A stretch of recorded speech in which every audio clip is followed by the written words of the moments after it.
Ladies and gentlemen, hey, hi, how you doing? Welcome back to the channel. Thank you so much for stopping by.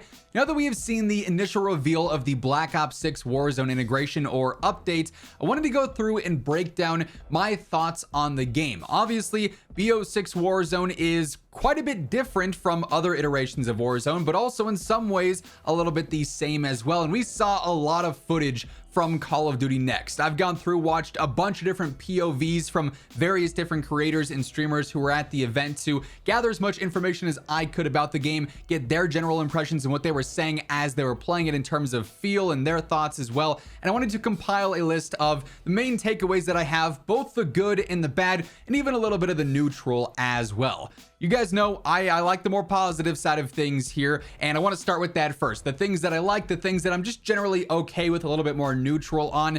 The first one, probably going to be the biggest talking point this year, Omni Movement. As a system itself, I think Omni Movement is very cool. I like that we're getting innovations in the general movement, particularly with like strafing left to right, sprinting left to right, the dive in any which direction. There are a lot of elements of Omni Movement that I thought would work well in COD for some time, and I think it's going to create for some really fun moments in game, really allow for some very fun builds on your weapons as well. And Omni Movement in general is something I'm very excited to get my hands on and fully feel within Warzone. Keep in mind, as we are talking with all this stuff here today, the version of Warzone that those creators played at COD Next was the alpha version. So there's going to be a lot that changes. There's going to be a lot that gets refined or tuned in various different ways. So even those who did get hands-on at COD Next, when the integration happens with season 1 of Black Ops 6, the game is still going to feel a decent bit different and a decent bit changed from the last time they had hands-on. But Omni Movement in general is something I am very excited about. A subtle change, but one that I think is much more reminiscent of Warzone 1, is the changing to the loot system and the rarity system. So now when you are going around and you're looting, weapons on the ground will be highlighted in their rarity in the bottom right of the HUD. There's the rarity icon as well, so you know if you have a legendary weapon, an epic tier weapon. I think it's just a little bit more optimized and streamlined for looting. You're not going to waste your time picking up a junk weapon because you don't see what it is or you have to run over to it and figure out what it is. You'll be able to tell very easily, hey, that's a little bit more of a valuable weapon. It's probably going to be a little bit better than my base SMG or my starting pistol or whatever, right? Speaking of loot, another thing that I'm very excited for is the lootable perks. This is something that I thought was so good about Warzone 1 that they introduced in Caldera, the ability to go through and find a bunch of perks on the ground and not necessarily get specialist bonus, but have your base perk set, then stack on top of that. So you could have, 6, 7, 8 perks active at a time instead of simply going out and having to get a specialist bonus if you want more than just your base set of perks with your loadout. So lootable perks coming back as a W. I think it's a little interesting that there are some perks that are exclusive to loot. A little bit of RNG mixed in there could be interesting. We'll have to see how that plays out, but it is something that for the most part I'm very excited about. Right alongside that, tac sprint is getting a change here with Black Ops 6 Warzone. Base tac sprint is still going to be there, so you could tac sprint with your primary or secondary out, but if you're looking for unlimited tac sprint, so it never resets, you have to pull out your melee, which is a cool feature. So you're going to have that dedicated melee slot in your loadout, and if you want to just non-stop tac sprint all the time, not have to worry about it ever stopping, you pull out that knife or whatever melee weapon you're using, you're good to go. There is also, though, a lootable ground perk, I guess, that gives you unlimited tac sprint, basically the tac sprint boots, right? So that's going to be interesting. I feel like that's going to be a major crutch in game, but if that was just a base perk as well with unlimited tac sprint, it'd also be a crutch on every single loadout. So the balancing for that, I'm sure, will be interesting, but that change to tac sprint, I do think values the melee slot a little bit more without actually like detrimentally harming the overall movement, since you can still do the base resetting tac sprint as well. Another system that's actually really cool for Warzone, brand new as well, is the Classic Prestige. This being fully implemented and shared across multiplayer zombies in Warzone with Black Ops 6 is going to be really cool. I feel like this is going to give me more of a reason to grind Warzone long term. Like, obviously, yes, this game is my job. I'm playing it almost every day to begin with, but let's face it, the current leveling system in Warzone is a snooze fest. I'm max rank a week into a season, like so often that I just have no reason to care about XP. So When I get XP tokens, it's all whoop-de-doo. When there's XP events, it's no incentive to play for me.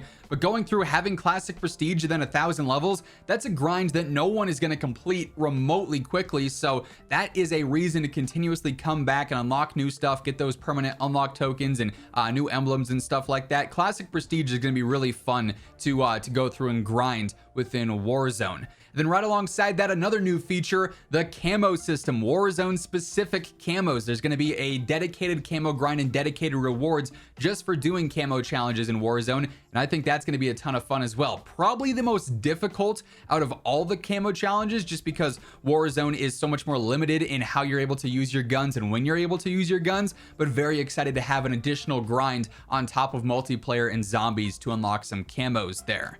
Now let's shift focus to my concerns, and these admittedly are what I want to expand on more because this feedback I think is critical for having Warzone be the best version it can be. I think there is a respectful way to do criticism, and I always try to emphasize that in my critical analysis videos, because quite frankly, every single version of Warzone is going to appeal to some people and not appeal to others. No one ever is going to be 100% happy, and that's just reality. But simply sitting there saying, I don't like the game, it sucks, doesn't get anything fixed. Simply spamming L doesn't get anything fixed. Being respectful or criticism is how you get the devs to actually engage in conversation, and that's how there's a much better chance of the game actually improving and being changed in ways for the better. So with my concerns here, there are quite a few, but I also think a lot of them are viable changes over the course of time. And by the way, as we're going through everything here today, if you agree with my points, you want to shine more light on some of these concerns and these topics in general, dropping a like on the video really does help out with that and share the video around.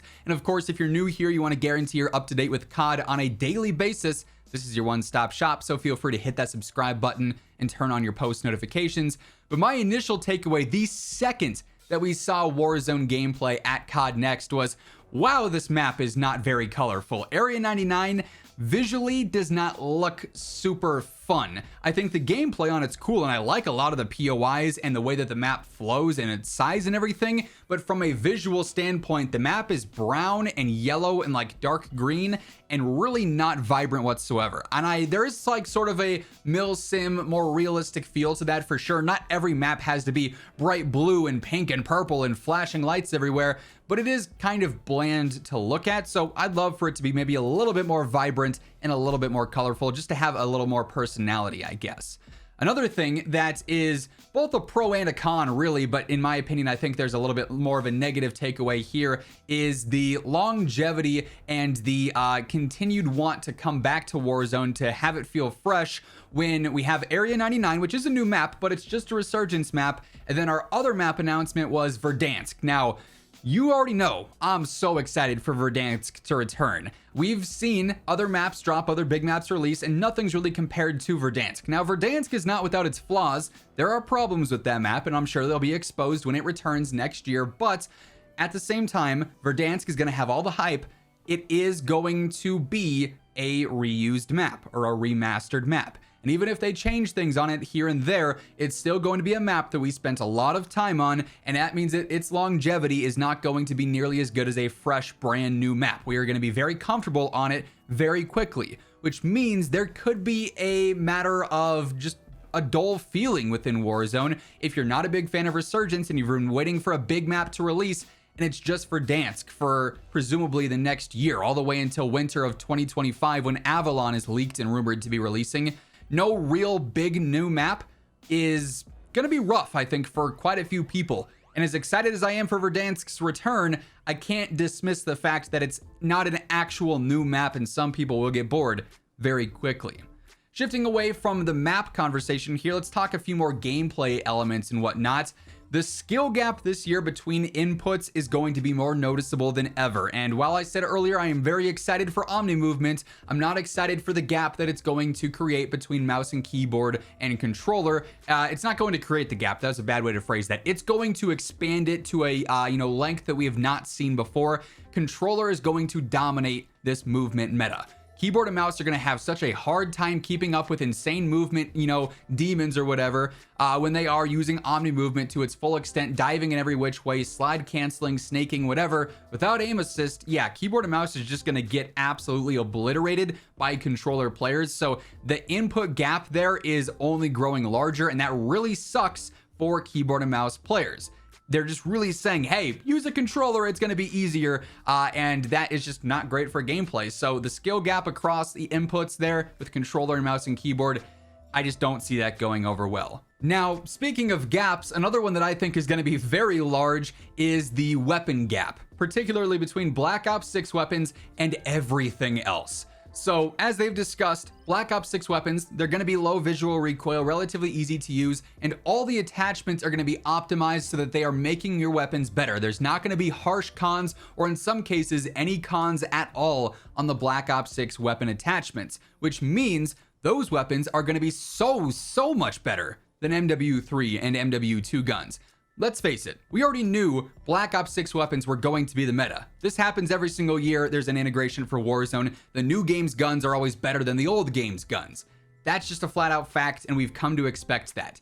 The gap this year might be larger than ever though, because of how optimized the BO6 attachments are. Unless they go through and basically remove all the cons on MW2 and MW3 weapon attachments, those guns are not going to be worth using, I can imagine. So that is another major concern for me as well. You remember earlier on I talked about how I like the look of loot and the changes they made to the rarity and everything. The only L with loot in my opinion is that it's not floating. There is like more weight to it on the ground. It definitely stands out a little bit more, but it's not floating loot like back in Warzone 1. Floating loot's the way to go. It's so much easier to interact with. There's no fumbling through a mess of clutter. It's just easy, quick and go, grab this, grab that, get on to the next gunfight. I really wish floating loot would fully return. We talked a little bit about weapons just now with MW2 and MW3 and everything going on there. Seeing as we're adding in a bunch of new operators, a bunch of new weapons, multiple maps throughout the Black Ops 6 integration, the bloating concern is alive and well within Warzone. We've seen it before back in Caldera with all of the MW 2019 and Cold War content mixed with all the Vanguard content. We're going to have 200 some weapons, a billion attachments across all three games. That's a lot of stuff to keep track of. That's a lot of stuff to hope it doesn't accidentally break when you push an update live. It's just a lot. I get wanting to keep stuff in the game because obviously people spend their hard-earned money on blueprints. They spend their time leveling up guns, getting camos. To simply remove that stuff sucks. But at some point there is too much going on in game where the problems it causes outweigh the pros of having access to so much content. So the bloat, I'm hoping, is a little bit more optimized than in Warzone 1, since that was kind of the whole idea of Warzone 2. It's better prepared for the long-term and multi-year projects, but it's still going to be a concern until they can prove that they can handle it correctly and handle it well without hiccups every other day. And then lastly, we're doubling up on two issues that, oh man, if you guys are familiar viewers on the channel, you might be getting sick of me talking about this stuff so often, but servers and the anti-cheat. Two things that were not mentioned whatsoever at Call of Duty Next, and two things that absolutely need attention. The servers in COD are not good. We know this. They need to be better.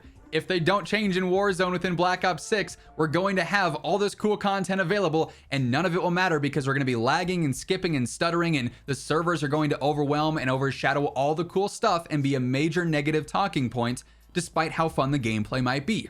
Same deal with the anti-cheat.